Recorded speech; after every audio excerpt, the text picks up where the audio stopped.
It's Sunday night, live from the Big Apple to La La Land and across the universe. It's the late Joey Reynolds Show. Big Jay Sorensen, who are Joey's guests tonight?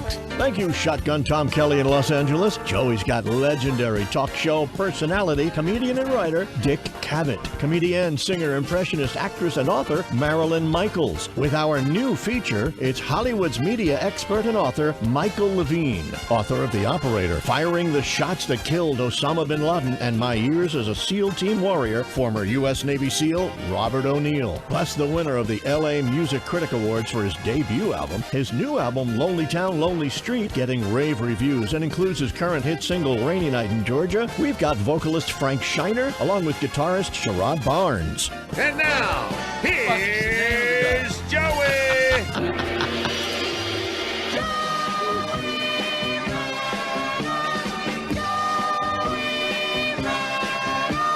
Swing, Joey, swing! Burn, baby.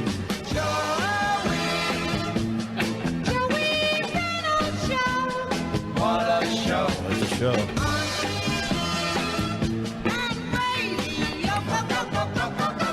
All right, before we do anything tonight, it's 9 o'clock in New York, 6 o'clock in LA. Right. You know, thereabouts.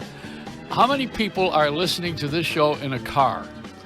And how many people are watching the Tony Awards in a car? And how many people are right now paying attention to the Stanley Cup, which is what I had when I got my jock strap. Mm-hmm. So how many people are really, really paying attention to other than this show? If you are, you didn't hear what I just said. Correct. So this is it. You know, we have a captive audience. People coming back from the Hamptons and the Jersey Shore. Yeah, the Jersey Shore, wherever they are. In New York, late. These are late bloomers now. Right, yeah. And the Puerto Rican Day Parade, you know, where I met Feliciano last night. Did you really? Jose Feliciano? I asked him to come do the show. Yeah. And he couldn't find it. You know, number 2 Penn Plaza. I said, come to the station. And he said he wanted to go to Connecticut, didn't want to have do another. I guess he didn't want to play Feliz Navidad another time. What is it that he did besides Light My Fire? Yeah, that was Navidad. That's the Doors. But he's had, but the guy has had a lot of he's great. songs. He's a virtuoso. Yeah. I know, exactly. And he didn't show. Yeah. So then we have Marilyn Michaels. I went to see Phantom of the Opera last night, right? And with James Barber, who's been on the show with us. I've been with him a number of times. On this particular show, he's here once. But he's a great artist, and he is the Phantom. You know, he's the Phantom of the Opera. And I suggested that mask for my son-in-law, who's visiting here. Yeah. You know, he's Puerto Rican, and he could have gone to that parade and been a Phantom. He has a bandana and a gold tooth. Does he really? Yeah. No. I didn't see it. He's a PR man. Yeah. Puerto Rican. Right. But anyway, my thought last night was I was wondering who that lady with the big hair is in front of me. You know who it was? Marilyn May. Wow. Sitting right in front of me with that big head of hair. I couldn't see the stage. Cabaret legend. I had to ask her to move, and then she turned around, and I saw who it was. Whoops. Yeah. She's not here tonight. She's not on the show. Actually, she was under the weather. She's not under the weather. Wow. She's watching the Tonys with James Barber's lawyer. Fine. Who was at the thing last night. You know, people find all these excuses because they really don't want to come out on a Sunday night and sit here above Madison Square Garden unless Adele is here. Yeah. Or we win the Stanley Cup, which is very unlikely. In Buffalo, we know what the Stanley Cup is. We admire it. Right, you look at it from afar. We've looked at it. Yeah, we have examined it. We even had it on someone's lawn for a while. It was stolen from someone in Cheektowaga. But, you know, the fact is that in L.A., they are listening to us on the radio as well. Yes, they are. And I understand that in L.A., they don't get the show. You know, they don't understand what we're doing. Well, because it's not Peter Tilden. It's not somebody arguing about politics. It's not someone with a point of view. Yeah. As far as I'm concerned, Trump is a bedwetter. That's all there is to it. Okay. This is a guy that wears a Depends. And, you know, because he never stops to go to the bathroom, this guy. Why don't they, instead of having him go to New Jersey and all of his various spots, let me just say this. I mean, I don't do a lot of Trump stuff. I don't care about him. The thing is that we built a place called Camp David. Yeah, we did. For privacy for presidents. Right. That's what it's for. Right. It's a park that they built spent all this money. It even has a bowling alley. You know, I mean, it has everything. It has a golf course. But he wants his own splendor. I don't care about him. This is Smokey the Bear is retired. He's now a guard at the mall in the Poconos. You know, but you got the president of the United States it used to be in the Sequoia, which was on the river. On the river, You know, yeah. you used to take that boat. yacht. Jimmy Carter sold it. The presidential yacht. That's the one where Marilyn Monroe and President Kennedy allegedly, yeah. were in one room and Jackie in the other. Yeah. But you know, it was a different time in history. Yeah. We had the Sequoia, we have the Camp David, which now I would think it's very Jewish. Yeah. Camp David. So you know they have so's Gold's Gym. But you know when you have these things like a place to go where you're not going to be bothered. Right. Why does he have to go and bother everybody? I don't know, but you know he could buy Dick Cavett's house out in the Hamptons. No, it's not for sale. I Well, mean, I yes, think it is. It is? Oh yeah. Dick is selling his house? Yes, $62 million. Cavett is Dick selling his Cavett's house? selling his house. You can Well, ask him when we have money. Is that what happens when Yeah. you get to be a big star? I guess you can do whatever Yeah. you want. This is true. We'll ask him in a second. He's probably going to buy an $80 million house when he gets rid of this one with the money. We never know. But anyway, you know, I think he's here. Yeah, he I will think be. we got him here Yeah, somewhere. so can we play our thing here? Table. Here I am. Hey, Dick, how are you? Are you on the air with us, Dick? Yep. Hi, Dick. Every I'll week, talk to anybody. every week, I get on the phone and I say, "Are we on the air?" I'm never sure. I know there are times when people haven't been on the air, but of course the funniest ones are the ones who don't know they're on the air. Yeah, that's true. Well, you know, the great moment with Dick Cavett for me. Well, first of all, There's so many. There's a lot of fame with him, but I'll tell you what. I used to go out of my way to see him in the Rocky Horror Show. You went Because- out of your way. My God, that is a compliment. Well, I paid. That's going out of his way, believe No, me. I went a couple times a week when you were at the theater in the Round. When you were over there on 50th Street, 51st Street. Well, you got to tell me what you skipped in order to see me. That would really be a compliment. The Times Square Church and Ellen's Diner. Wow. and maybe Ringling Brothers for all. Yeah. They're No, gone you now. were exceptionally funny, and you know the thing is that, which I want to mention on the air, is that Rocky Horror Picture Show, which when I was at 20th Century Fox, that was one of our films. But this, Oh, really? You were there in the making, huh? no, I was there in the marketing. In the marketing, Yeah. But I mean, at the time it was made. Well, no, we had a theater on Sunset where all the drag queens went. It was called the Tiffany, owned by 20th Century Fox, and we had nothing to do with that theater. You know, it was an empty space, and Sunset Boulevard was loaded with prostitution and drugs and everything else, and they all fell into that midnight show. But when you did, now wait, let me get to the point because I want to get this on the air. Dick Cavett is so exceptional that when I went to the show, he was ad-libbing. He had a book in front of him, but he didn't read that book. He ad-libbed around it. Every night was something different. Wow. That was the fun and also the pain for the author.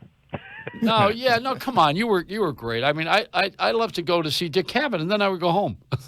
Just give me the first. He was on the first 10 or 15 minutes, you know, introducing all the characters and doing the setup from back of the theater. But he would make up these things, and they were just, you know, I mean, you're just great. You're great. So That was maybe the most fun job I think I ever had, because at first I stuck to the book, and then I started wandering from the book, and then I got. And the book is wonderful, but I thought it needed some other laughs. Yeah. Yeah. Well, it needed you. I couldn't wait. As I say, I couldn't wait to get to the theater at night because it was such fun. Yeah. And you never knew what was going to happen because I never knew what I was going to say. Well, you know, Dick, years ago I did the first satellite show in the country, and just to mention it, because the first anniversary was from Bob Hope's house in Toluca Lake. Oh, I know the house.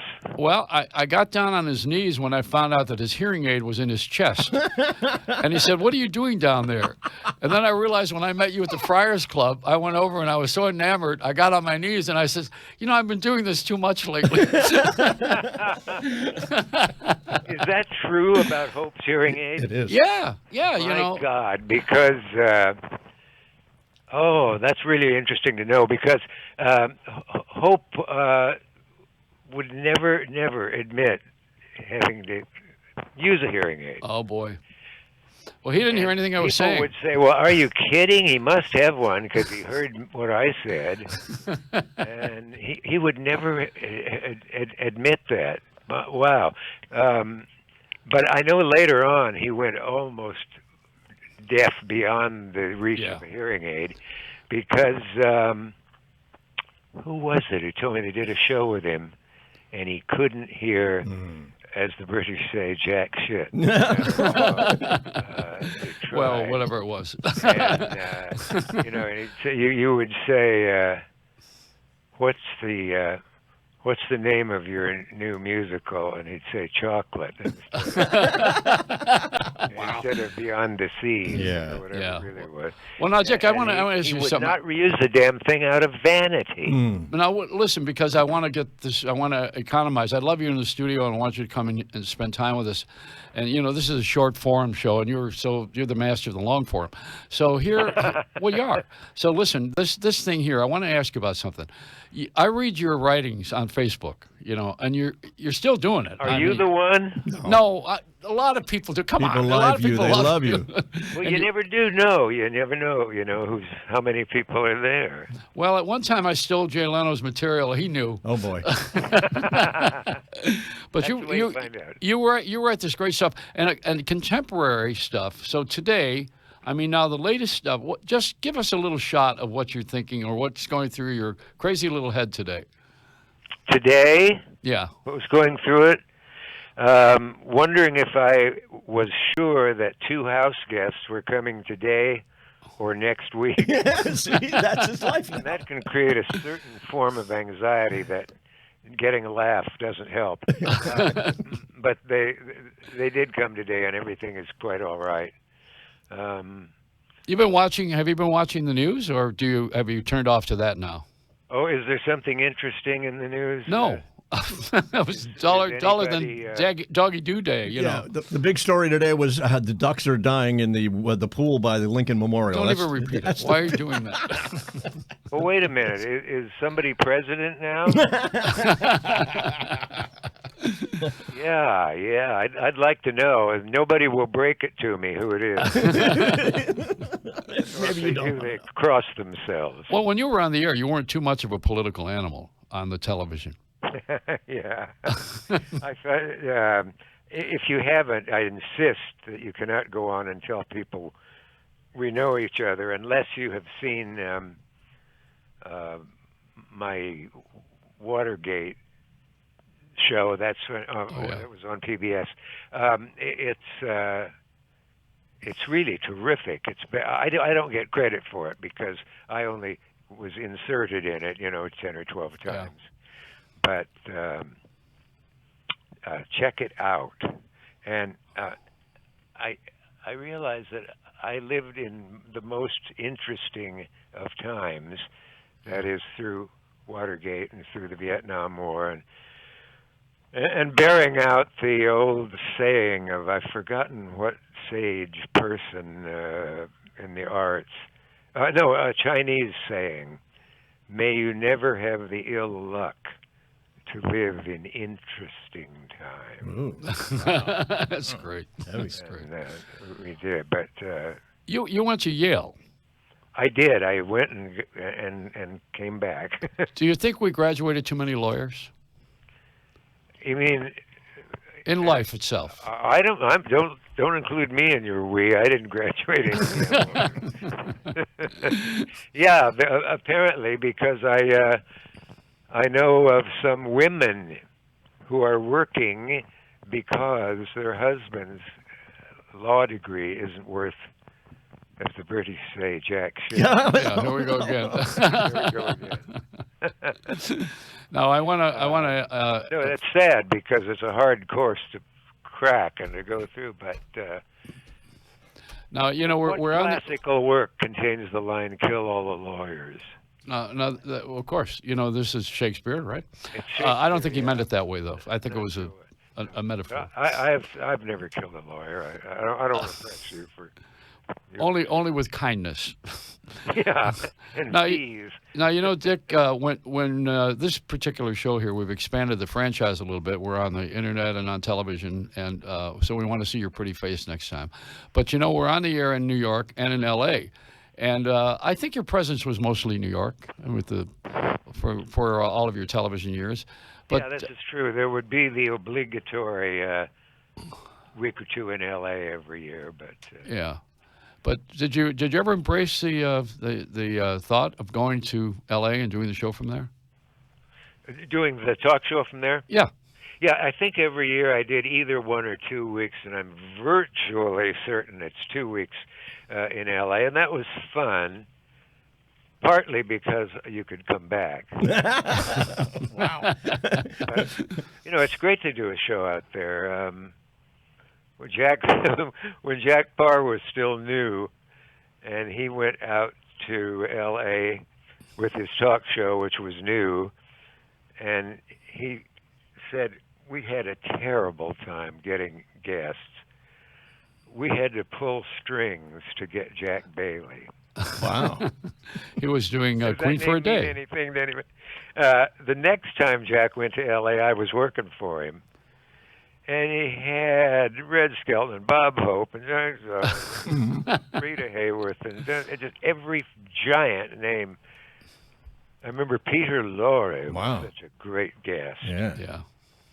And he said, he was sitting there talking, and Jack said, sit back in the chair, Peter. And Peter Lorre said, Jack, at these prices, don't direct me. That's great. Thank you for reminding me of that. I had forgotten all. Well, I want to remind you of something else. Since you are a contemporary guy and you still write very well, and I know that from your Facebook. That's how I know it. I wonder if you have thought about going back on the air again. Oh, I have. I've never had the driving desire that would make life meaningless if I weren't doing it. But it's definitely there. I would like to do an hour a week somewhere. Yeah. The full talk show schedule, when, as I kidded Stephen Colbert, when real men did talk shows, they were 90 minutes long. Yeah, right. That's great. Well, you're a wonderful man and a good citizen, and I really appreciate talking to you tonight. You're great. Well, you're really not so bad for your age. Well, I have that job you want. I have that 1 hour a week talk show. Yeah. So be nice. Yeah, really. I'll recommend you. No, he's going to ask my secretary. Yeah, Joey's going to come up with the $62 million to buy your house. Oh, great. Yeah. I have a reverse mortgage on my funeral. Are you kidding? You jackass. I love you, Dick. Thank you. Just Thank you for just taking. One second. Carmelita, who am I talking to? I hate him. Now I hate him. Oh, Dick Cavett. Well, great. Good night, That's a Dick. It's been dirty wonderful. trick. Thank you so All much. Thank you. Wow. This is Fred Foy speaking. Fred Foy. That's Dick's theme. I know. Fred Foy was the announcer for the Lone Ranger. I know. Yeah. Out of Detroit. My whole silver. And so Casey Kasem was on that. Yes, he did. Yeah. How do we know all this? Because we're old. Yeah, right. That's why. All right, let's move it along. Take a break here. It's the unstoppable Joey Reynolds Sunday night show that's being stopped by the Tonys and the Stanley Cup, and yet we have the number 10 rating. Is it something like that? Brought to you by TideEndMedia.com. Tide End Media takes the most successful brands, e-tailers, and millennialpreneurs to the next level. Visit TideEndMedia.com. That's TiEDIN Media.com. This is Sunday Night Live with the late Joey Reynolds Show. Today, I will help save a life. Today, I will make a positive impact on my community. Today, I will network for a cure. Today, I will become a go-giver. Together, we will make a difference.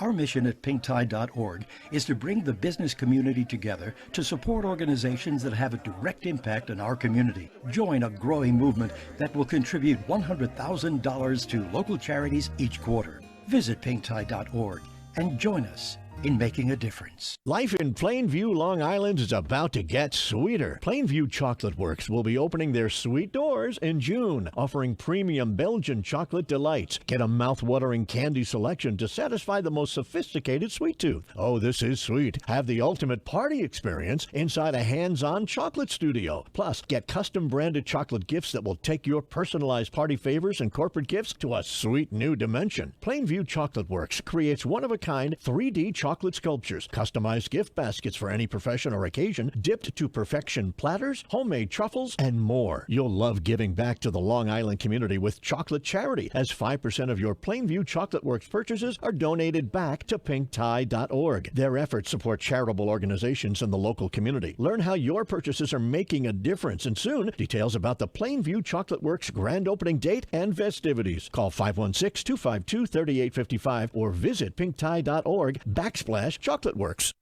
Sunday Night Live with the late Joey Reynolds Show. We're on 77 WABC New York, 790 KABC Los Angeles, and the iHeartRadio app. Yeah, well, and on television. You can go to SundayNightLive.com. Who's that, Marilyn Michaels? Yes, it is. Let's listen for it. Music that makes me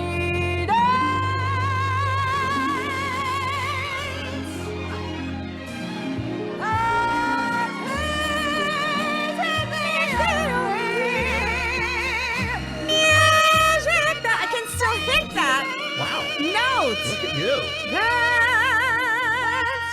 Not bad. Yeah, that's the lesser note. Yeah.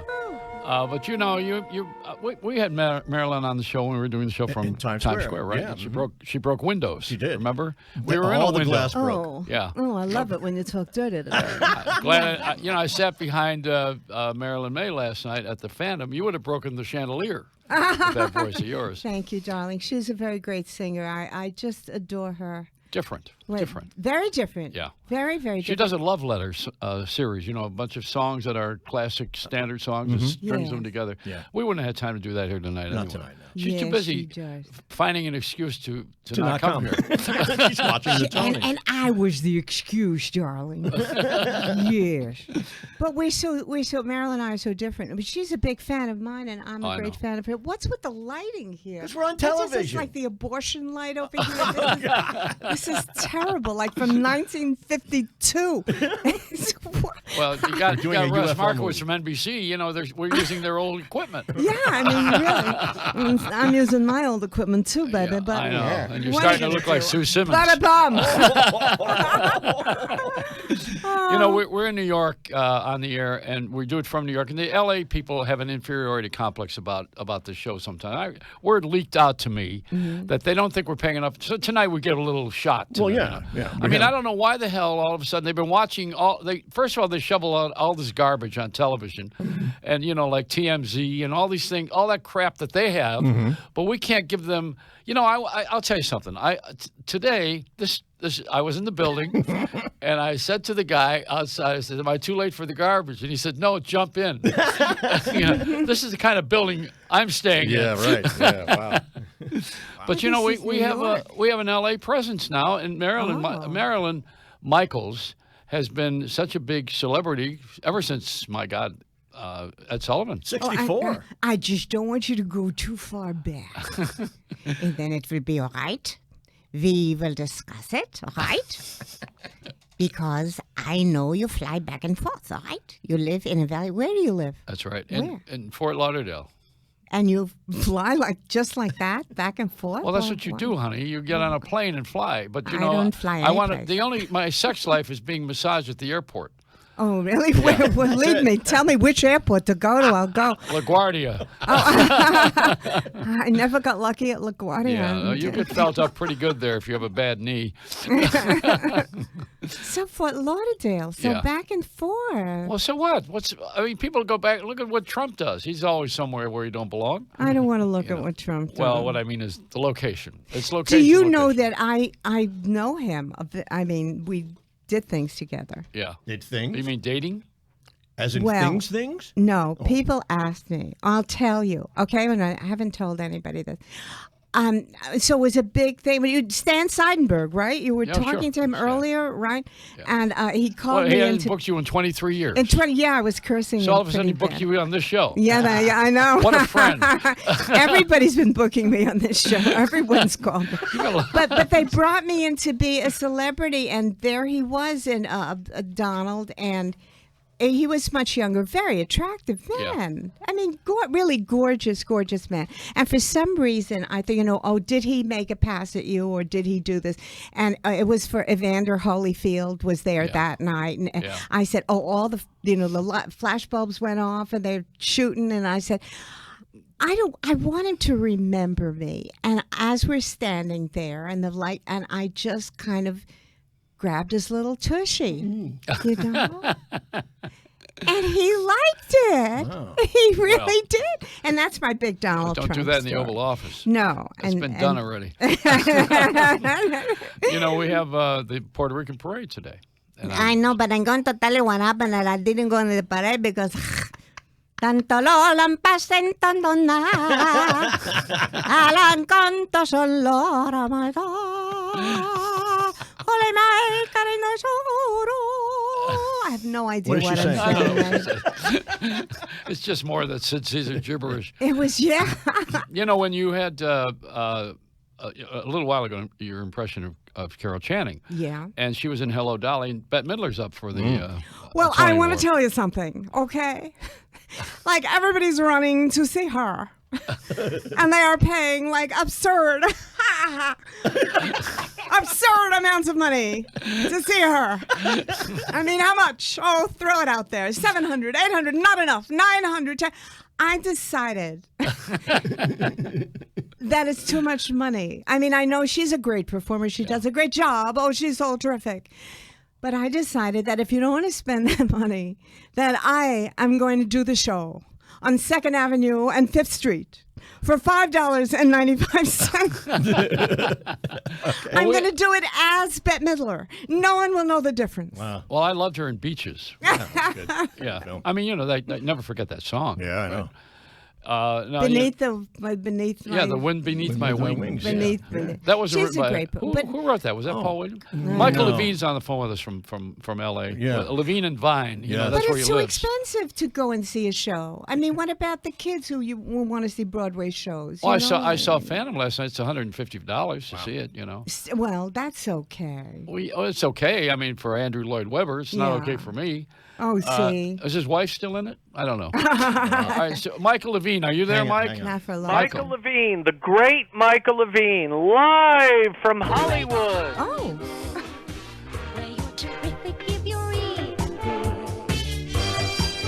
There we go. You have this passion to format everything, don't you? You want to put little I theme wanted to songs in have front of something that sounds semi-contemporary for Michael to come on the show. Semi-contemporary. Yes, exactly. You mean on the way to contemporary? Yeah, on the way. Yeah. Hi, Well, Mike. Michael is live from Hollywood, and he was here in the studio a few weeks ago. He didn't like our food. No. So we have the cannolis here from Lamella. No, they're from Oliva, right? Oliva. Yeah, which is Tony Danza's place. Mm-hmm. So Tony's going to kick your ass when he sees you in Hollywood, Michael, for saying you don't like his food. I like Tony's food. There you go. What did you not? Oh, he didn't like the hamburgers. That's Yeah, what it that was from yeah. someplace else. Is he a restaurateur, Tony? No. Is that what he's doing? Tony Danza now owns a cheese store with Karen King Oh. on Mulberry and Grand, right on the corner. Little Italy. In Little Italy. Now, Michael Levine is you know who Michael Levine is, right? You have to forgive me. I do not. Educate me. What? Tell me. He's had more stars than, I would say, Samuel Goldwyn, if you don't get that one. He's had more stars? He's a publicist to the stars. Publicist to the... And knows He's a everybody media in expert. Hollywood. Media expert. Does he know Barbara Streisand? I think so. Represented her. Yeah. Oh, you did? represented her, Oh. yeah, see. Oh, really? Was she nice to you? I mean, was she like a mensch, good? She is one of the most brilliant performers. That's not what I asked you. All right.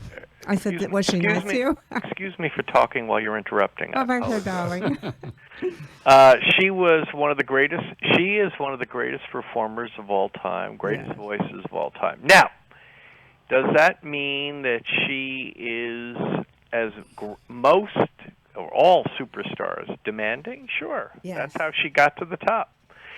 Here are words that you are never going to hear used to describe people at the top. Ready? Let's hear it. Laid back, chill, relaxed, easygoing. Those are not words used to describe people at the top. But anyway, live from Hollywood, I have a couple of news items for you. But I have some news that you need to hear as New Yorkers. And I know you're doing this show from New York City, where I was with you a couple weeks back. Right. I think you're going to be astounded to know this, but in Hollywood, as I sit here tonight, the glorious Tony Awards, which you celebrate with much fanfare in New York and in many parts of the country, there is almost no interest whatsoever in the Tony Awards in Hollywood. And why is that? It's sad to hear for you New Yorkers, but why is it important to hear? Because you must know that the world operates beyond Broadway and beyond, Manhattan. And so in Los Angeles, in Hollywood, where the obsession is movies, TV shows, sure, the Tony Awards are not registering as a big item.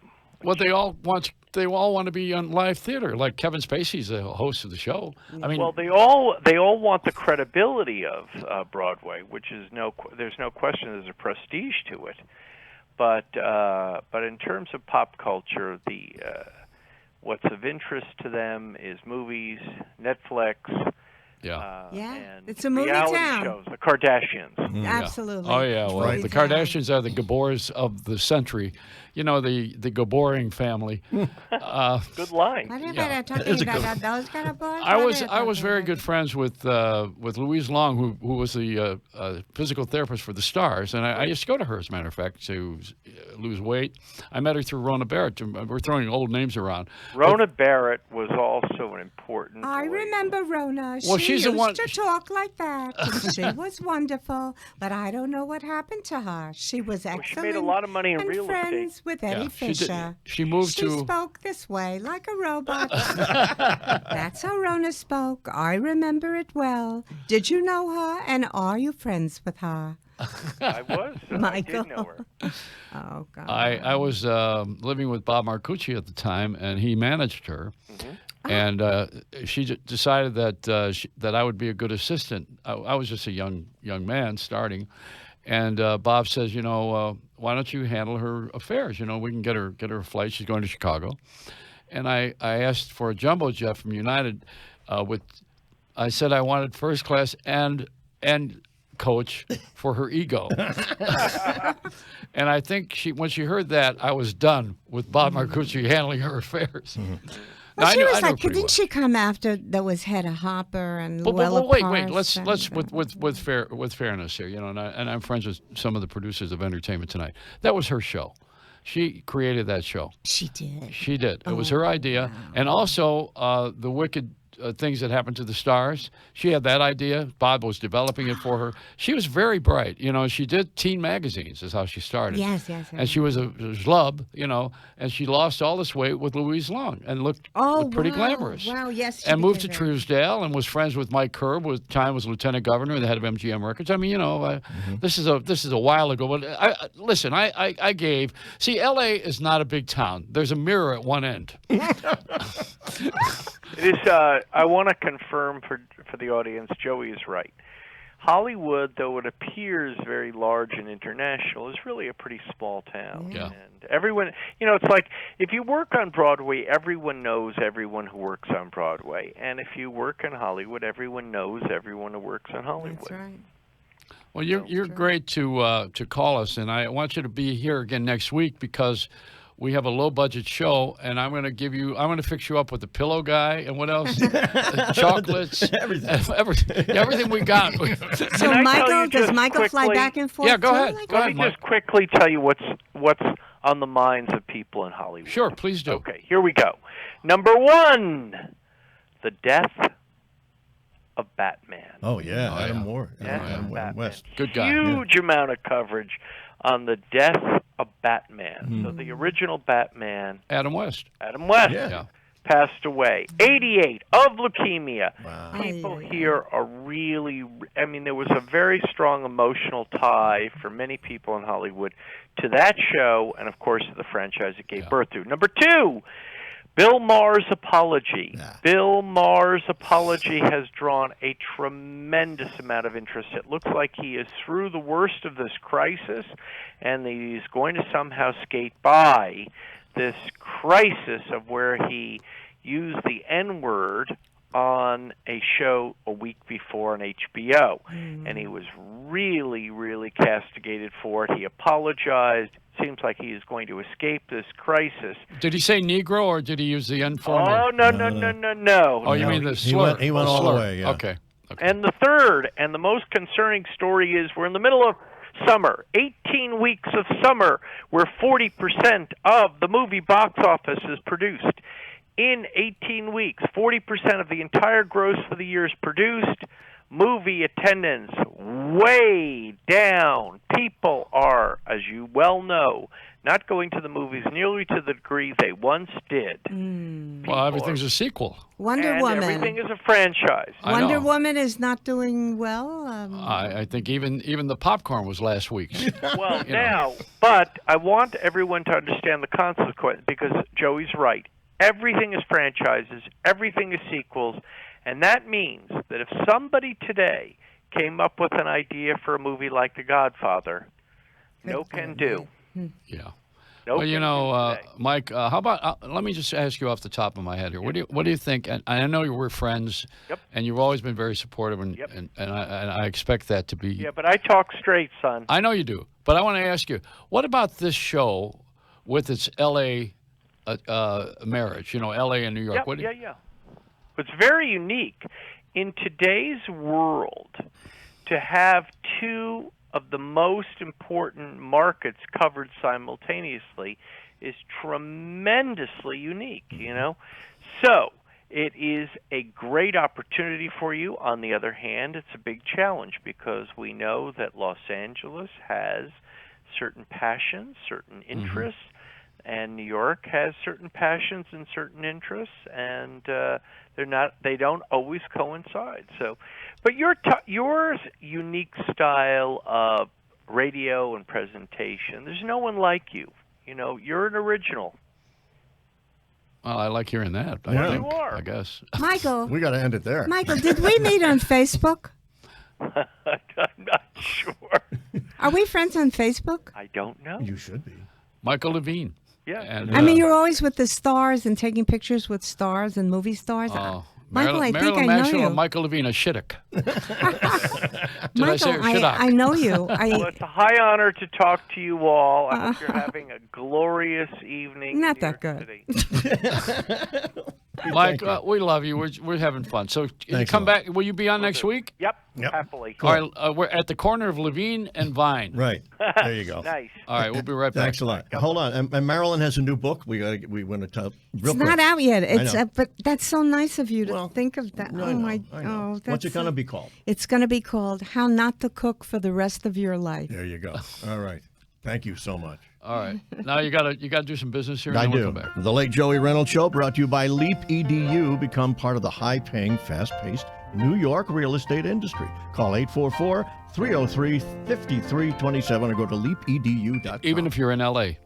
This is Sunday Night Live with the late Joey Reynolds Show. Social media is the marketing sensation. Every day, there are over 1 billion likes and tweets around the world. YouTube, Facebook, Twitter, LinkedIn, and others have taken over as the #1 form of communication. Take advantage of this phenomenon. Talk with TideInMedia.com about building a vital social media strategy. Go to TideInMedia.com. That's TideInMedia.com. They'll help guide your business through social media, web development, and marketing. Building your brand and taking your business to the next level is what Tide In Media does. Many of Tide In Media's clients have been featured on Fox News, People Magazine, MTV, and other top-tier networks. The most successful businesses are leveraging the internet. Follow follow in the footsteps of the late Joey Reynolds Show and visit tideinmedia.com. That's tideinmedia.com. Or call Tide In Media today at 844-373-8433. That's 844-373-8433. And tell them the late Joey Reynolds Show sent you.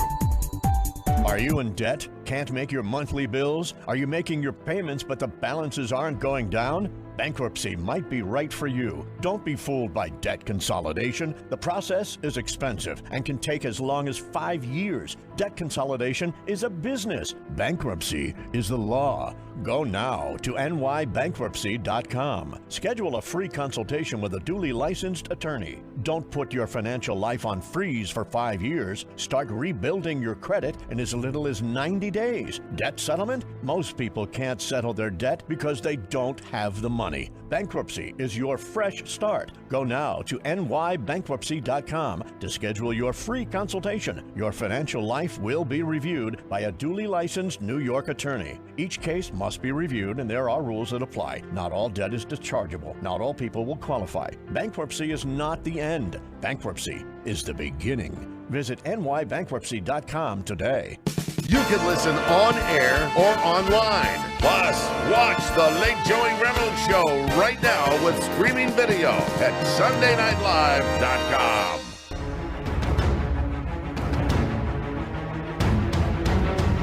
Ready for battle. I don't know about you, but I am. Oh, that's that exciting music. Are we watching Shark Tank? No. Oh. No, we're watching Bin Laden get shot. Oh, no. Oh, no. You know, there's an exciting guy in the studio here, and he's Navy SEAL, Robert O'Neill, who's here. Hi, Robert. How are you? Good evening. Thanks Good for to have having you. me. Great to be I know here. this is not a formal show, but I'm not an interrogator or an interviewer. So just so you know that, I'm just a guy that wants to talk to you. Outstanding. That's great. Even if we had a plan, it wouldn't happen anyway because no plan ever works out. So let's just. That's right. Well, yours did. No, absolutely not. The worst thing that possibly could have happened. Really? Yeah, we planned the perfect mission to do a certain thing, and we rehearsed this helicopter goes here, this goes there. Rehearsed it over and over, and like with the day before we launched, we were like, "What's the worst thing that could happen?"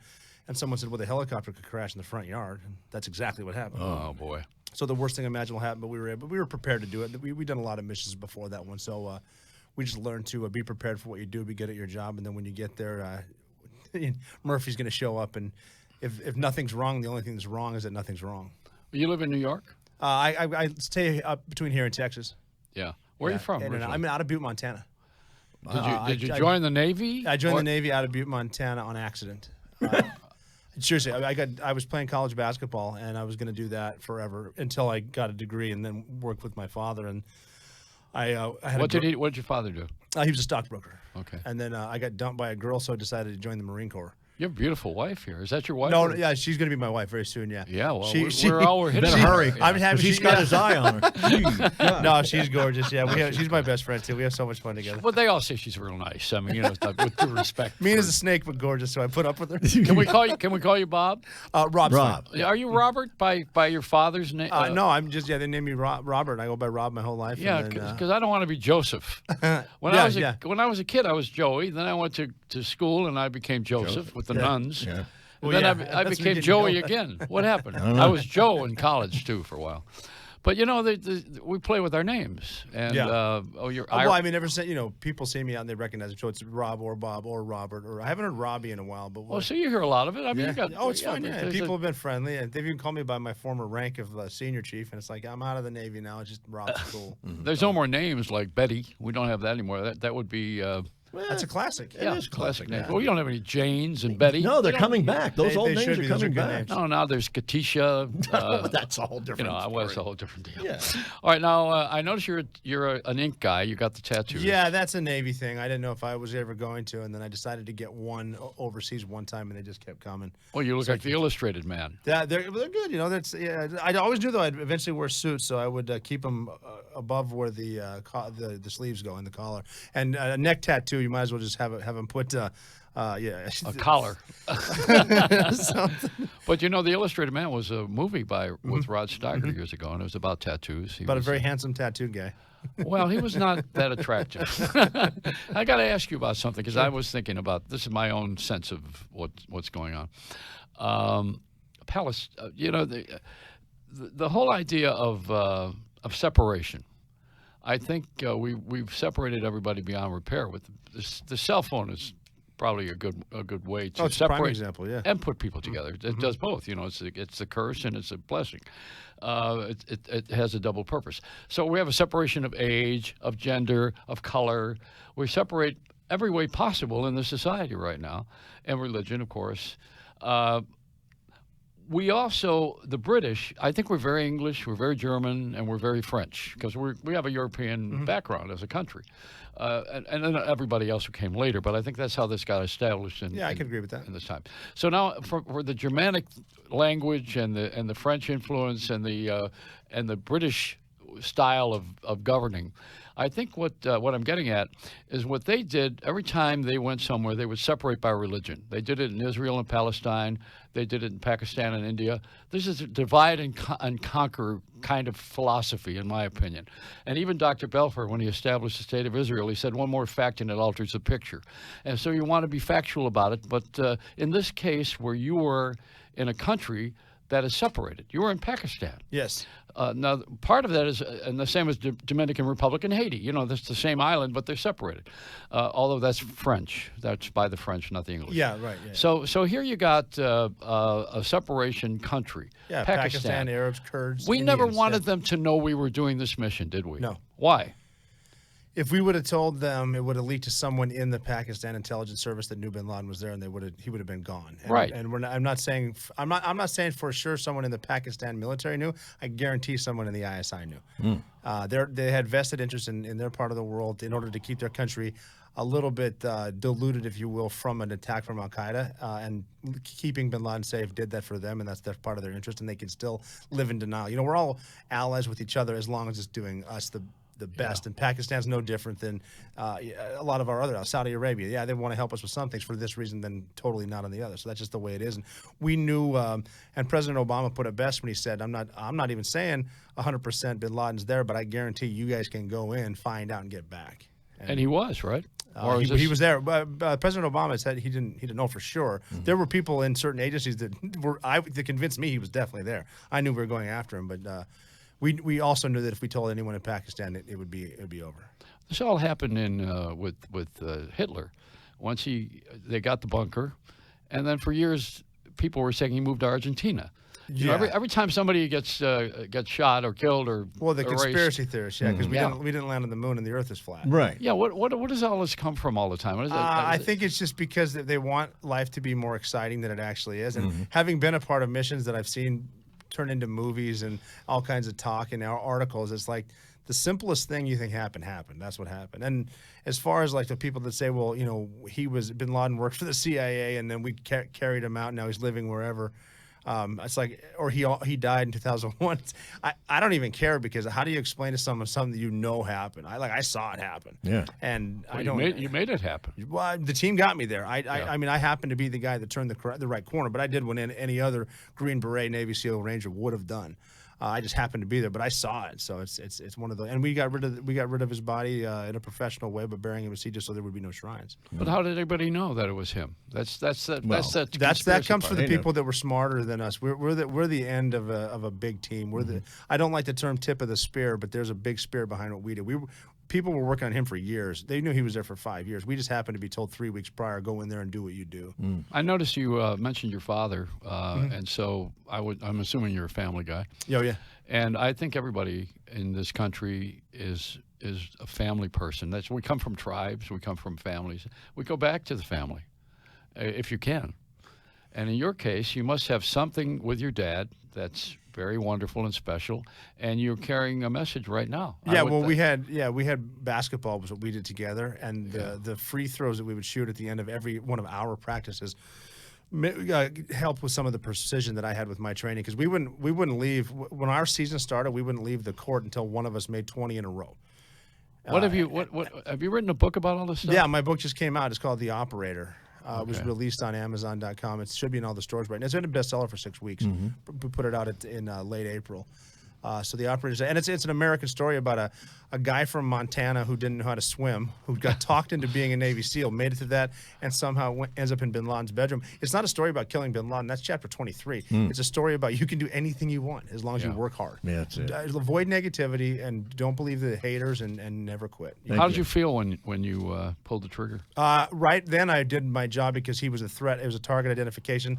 I helped clear the room. We removed his other child and the woman to a bed, and then it hit me in about 7 seconds. Like, oh man, that was something. Did you know anything about him? Yeah, I knew a lot about him. I knew a lot about him and Al Qaeda and the region, what they were doing, the foreign fighters, the Taliban, the Uzbeks. I did a lot of studying on it because I found that part of the world and the war fascinating. And it's like, if you're going to go to war, you should at least know why. So what happened with the with what happened with you and after all this came about? Now, did you process it out and have to go through some therapy? No, that mission was over, and I decided then I would get out of the Navy. I was going to get out when my 16 years was up, but we had a helicopter go down a few months later, killed 31 guys, so I decided to redeploy. I went to war one more time after the Bin Laden raid, and then I got out just under 17 years, and I got into the private sector, realized that it seems difficult to get a job, but you have a lot of skills as a special operator. So I started a foundation called Your Grateful Nation, and we help special operators transition from so many years of combat to the private sector. So I'm busy right now with the book launch, the speaking stuff, and the foundation. But it's been a good platform. I can help other veterans, so I don't have any regrets. What would you like us to do? What can we do? Well, I'd like to raise awareness for yourgratefulnation.org, and that's just individualized transition support for veterans, special operators. Is that, any type of work, we get a mentorship, so their families actually get second careers. Nothing better than getting an email saying thank you, Your Grateful Nation, for giving us a second career, and we can keep the lights on, paying the mortgage, and just I'd like people to read The Operator because it's a patriotic book about, it's just an uplifter that, I mean, like I said, I couldn't swim, became a SEAL. Great. And you can just work hard, you can do anything. And you signed a pink tie for the I did sign a pink tie. cancer. Yeah, I wasn't even sure what I was signing, and the tie was brought up, and we signed it for cancer. But of course I'll sign it for cancer. What can I do to get on board? So yeah. My grandson wants to be a Navy SEAL. Yeah, give him some advice in 30 seconds. Stop taking cold showers because you never get used to it, and do more pull-ups. So get stronger, take warm showers, you'll be fine. And I'm going to get in touch with him too. Okay, Robert O'Neill. You got it. Now we got some guys going to play for us. We are, and we're going to continue our show after the break here. All right, and they Robert will O'Neill, perform. thank you so much. You're great. My pleasure. You're great. My pleasure. Anytime, guys. Seriously, I can. And the give back that you have is a blessing for all of us. Thank you. We got a break. Thank you. We'll be right back. All right, thank you. And the Late Joey Reynolds Show is brought to you by TiedInMedia.com. Tied In Media takes the most successful brands, e-tailers, and millennialpreneurs to the next level. Visit TiedInMedia.com. That's TiedIn Media.com. WABC. This is Sunday Night Live with the Late Joey Reynolds Show. On Wednesday, June 21st, join Leap EDU, Quantic Bank, and First Equity National Title and Closing Services for breakfast, lunch, and 7.5 credits of real estate continuing education. Plus, there'll be guest speakers, a great opportunity for networking, and it's all free. This essential event begins 8:30 a.m. and ends at 5:30 all day Wednesday, June 21st at the Adria Hotel on Northern Boulevard in Bayside, Queens. Registration is free and easy. This special limited engagement is open to all real estate agents and brokers. Seating is limited and registration is on a first-come, first-served basis. To register, go to leapedu.com, click the June 21st Queens BL&E banner, or call 516-299-6795 to reserve your spot today. While at leapedu.com, click on their Events tab under the About section, where you can learn all about upcoming and past events. Leap EDU is a proud partner and supporter of pinktie.org and the Pink Tie 1000 initiative. Don't get shut out. Go to leapedu.com and register now. That's leapedu.com. Today, I will help save a life. Today, I will make a positive impact on my community. Today, I will network for a cure. Today, I will become a go-giver. Together, we will make a difference.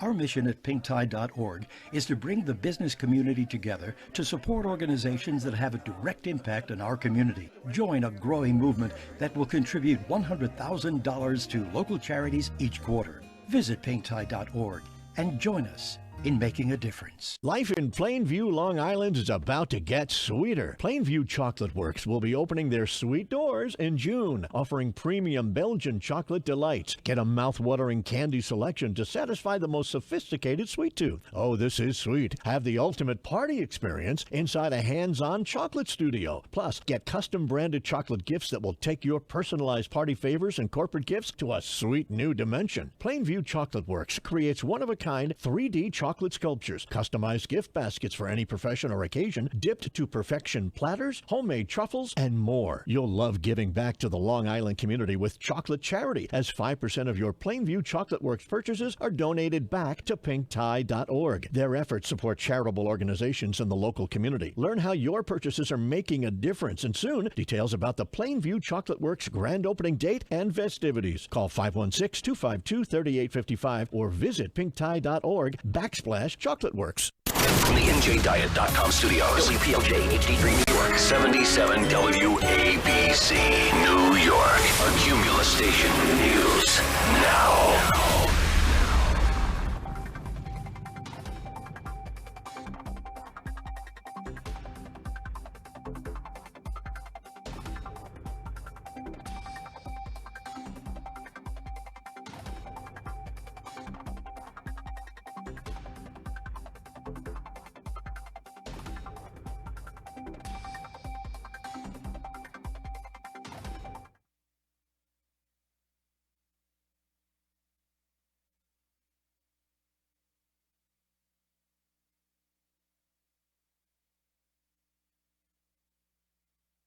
Being done by Russ.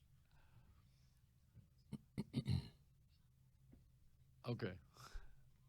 Okay. Are we back. here? Yep, we're back. You know what's really funny? What? Nothing. So Jay Sorensen, who's always a good friend. Yeah.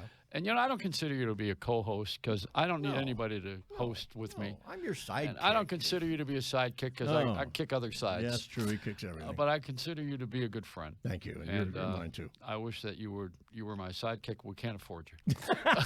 Nice knowing you, Joey. But Frank Schreiner here, who's an entertainer Shiner. extraordinary. Shiner. Okay, come on. You're going to correct me now. All right, he might be a Shriner, but No, I don't know. I need my little red hat. Well, the Shriners used to present the circus, remember? Oh, yeah. Well, they're out of business now. Yeah. The guy he brought with him is a sidekick. Yeah. Well, no. Isn't that right, Frank? You got a sidekick? The best guitar player I know. Do you pay him? This is, of course, this is Sherrod Barnes. Oh, yeah? Are we on the air here, guys? Are we? I see somebody waving. Oh, yeah, good, we are. because there's nothing coming through my headset, so I'll just put them aside. Doesn't matter anyway. I can hear you. I can hear you. I have a real good question for you. Yes, all right? sir. Where are you from? Oh, originally Pennsylvania, Wilkes-Barre, Pennsylvania. No. I'm the son of a baker. You know, you thought I was going to say not something only else. that, you're probably close to Nanticoke. Yes, right there. In fact, I actually grew up in Mountaintop, which is side by side. How would I know that? I don't know. You're from there, huh? Or you know No, something? I've spent a lot of time in that territory. Nanticoke. Yeah, but it's a pretty interesting place. Well, Erie, Pennsylvania is my favorite. Conneaut, Ohio is where the train turns around and goes to Erie. Does anybody care about this? Somebody there might. Well, there's a Harley-Davidson factory there, so there you go. And that is the #1 brand in the world for motor cars companies. I mean, except for General Motors and the big auto manufacturers. But the next thing is the bikes. Yeah. And Harley is the traditional bike. I mean, they have everything. They have all the right people. They have all the premium items. They even have a presence in Las Vegas, at the Hilton. No, it's the MGM Hotel. Mm-hmm. This is a real Americana thing, this Harley thing. Yes, sir. That's the real American. I would love to have the bikers come over here and chain whip Jay. I might like it. I was behind the Grateful Dead, blowing my horn like a fool. Were you really? Yeah. No, not a good move. Not a good move. Jerry Garcia was still alive. Oh, boy.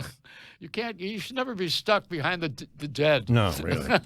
So now your first album got all kinds of... What are you going to talk about his records? I'm going to talk to him. Jay the Jock over here. You want to move this along? Is that what you're trying to do? No. Your first record was very highly claimed by the LA critics and people like that. I mean, so you really started off on the right foot there, but you've been around a while. It was produced by Gary Katz, who did 8 Steely Dan albums. Yeah. It was a wonderful experience working with him. And so this next album is my latest hurrah, Lonely Town, Lonely Street. And it's a blue-eyed soul album. Yes, it is. Why? Yeah. Well, Georgie Woods was a black radio personality back in the 60s. In Philly. And in Philly, right. And he coined the phrase blue-eyed soul when he was talking about the Righteous Brothers. And then it morphed into Hall & Oates, also from Philly. And but I have to correct you. There was a blue-eyed soul came from Ernie. I just forgot his last name now. In Ernie Durham. No kidding. In Detroit, and he was talking about one of the jocks who was a white kid that worked on the staff with Martha Jean, the Soul Queen. Okay. So that's really not true. But I know Georgie, and I love him. He was at WHAT in Philly, and also WDAS. Yeah, both. Yeah. And but the genre I took to it, and Yeah. I just think it's such a nice blending of R&B and soul and blues, and and I've just taken to that style. Well, you know, the Geeter with the Heater. That's Jerry Blavat. In every market, there was one of these guys who had a following. Porky Chadwick in Pittsburgh. Right. And they loved guys like you. Yeah. Because you were an outlaw, an outsider. And they knew that this was the real music. See, the street determines the music. And the music comes from the angst that we have on the street. Right, Very true. right. And, you know, it's kind of calmed down a little bit with the complaining hip-hop community has gotten a little bit more formal. But the message remains the same. You know, don't screw around with me or I'll kick your ass. That's about what it means. And it's, why are you doing this to us? That's another question. And then it comes out with Marvin Gaye, what's going on? You know, that was a war message at the time, but it was applied to everything. And then, you know, the great sounds of Amen, which came the from Impressions. Yeah, and Curtis Mayfield wrote those beautiful songs that gave us the hope that we Keep on have. pushing, things like that. Yeah. So we evolved. Then Earth, Wind, and Fire. You know, were just a spectacular production of all of that, and it goes on and on. We've had so many wonderful expressions of greatness, and of course Jimi Hendrix. Yes. You can never forget that. How could you? No. And you probably got a guy here who has that gene. Well, Sherrod played with Whitney Houston, Roberta Flack, and Earth, Wind, and Fire, and many more. So he's quite accomplished. Well, can I bring up something else? I mean, you know, this is a conversation, so it's not an interview. If it were an interview, I lost my skills. I don't know how to interview. But, you know, I saw a thing the other night. On MTV, they got this kid who was a little on the gay side sounding, and he's a psychic, you know, a little young kid. I can't remember. I haven't his watched name. That's why I'm MTV saying it since this way to describe 1984 him. when they stopped But playing he's talking videos. he was talking to Bobby Brown. Yeah. And he's asking, he was apparently channeling Whitney. Really? And saying, and Whitney and her daughter, and telling Bobby how he's talking to them at this point, or they're talking to him, and he was translating it, and how they forgive Bobby, and how the drug use was an experience that they wish hadn't happened, but it was so off. You know, I mean, where do we get off with people who get on the air and they talk to the dead?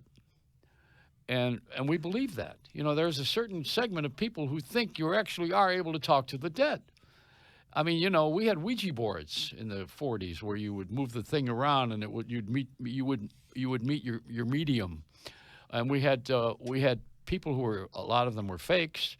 In Hollywood, they would tell people exactly what someone was telling them. Like Mae West was channeled, you know, to this whole subject of talking to the dead is so bizarre to me. It is. Why would the dead talk to you anyway? When you're dead, you're not talking anymore. Yeah. Well, but you know, to desecrate someone like Whitney Houston, who had a tragic ending to her life. Sure did. And her daughter followed subsequently, and Bobby Brown was not innocent of anything. I mean, they all did everything together. Now, I'm not saying that we should persecute him, but I'm saying that we should not dishonor her great presence. She was a wonderful talent. Yeah. And Sissy, her aunt, I believe, Sissy Houston. Sissy Houston. Yeah. She was wonderful, you know. I mean, she's been a professional all her life. And I'm kind of I'm upset with that. Yeah. That's why I'm putting it on the air. Yeah, I Yeah. don't think we should be watching it. It's trash. Yeah, well. Why are we watching somebody talk to dead people who we know. have honored so much? And I don't want to hear that kind of conversation. Do you? No, Do you think it's no, right? I wouldn't. No. I'd Sure, rather. I'm going to excuse all the dead people I brought with me. Right, exactly. That's a I'm good just gonna idea. have to leave. Yeah. Well, we want to hear live people perform, and we love that, especially Blue Eyed Souls. It's really good. It's really good, and your album's fabulous too. Thank you. Thank you for that. So let's hear your song. All right, good. Well, this Frank is Shiner. this is "Rainy Night in Georgia," Oh, I love it. Tony Joe White song, and Tony Joe White heard it and tweeted out about it. So I'm pretty excited about that. Yeah, and we had Brooke Benton on our show years ago. Did you really? Yeah, and he Wow, was what an really cool. He signed my 45 with that record. It's great. So, anytime you're ready, Yeah, you this guys. is "Rainy Night in Georgia."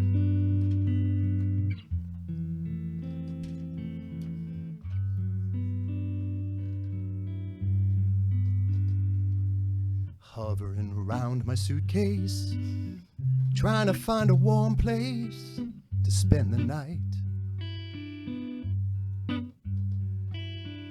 A heavy rain is falling, seems like I hear your voice calling. It's all right. Rainy night in Georgia. Rainy night in Georgia. Seems like it's raining all over the world. Feels like it's raining all over the world. Neon lights are flashing, taxi cabs and buses passing through the night.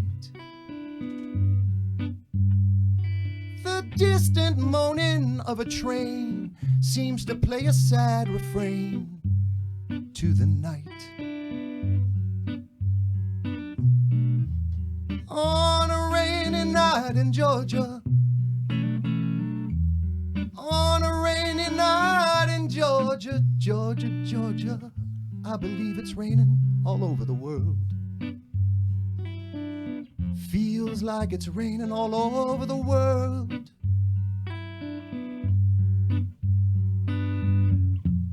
How many times I wonder, but it still comes out the same. No matter how you think of it or look at it, it's life.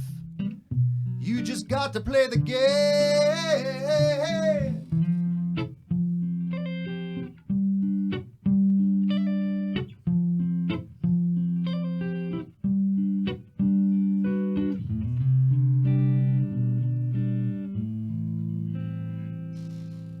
Find myself a boxcar, then I play my old guitar to pass some time.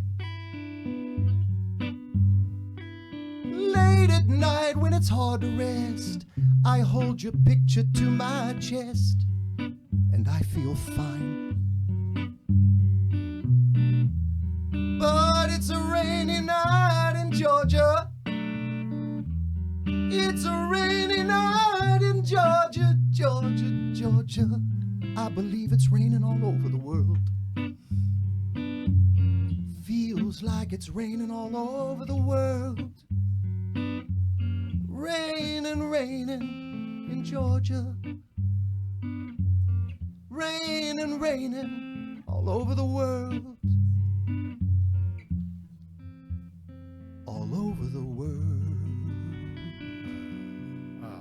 What's missing here is the audience. Yeah, really. Man, You're an audience. It's great. That's great. Wonderful. Thank you. And you have a great voice, Yeah. of course, obviously, and a wonderful style. And I even like your version of "Rainy Night in Georgia," which Yeah. I didn't think I'd like anybody else to sing that. Oh, But I wanted to also let's talk a little bit about your ex. You have a friend with you. Where did you pick him up? well, this is Sherrod Barnes. He's on the album. Yeah. We met through Jay Newland, who is the producer of the album. Jay's, as of this year, 12-time Grammy winner. He did Gregory Porter and Nora Jones's albums.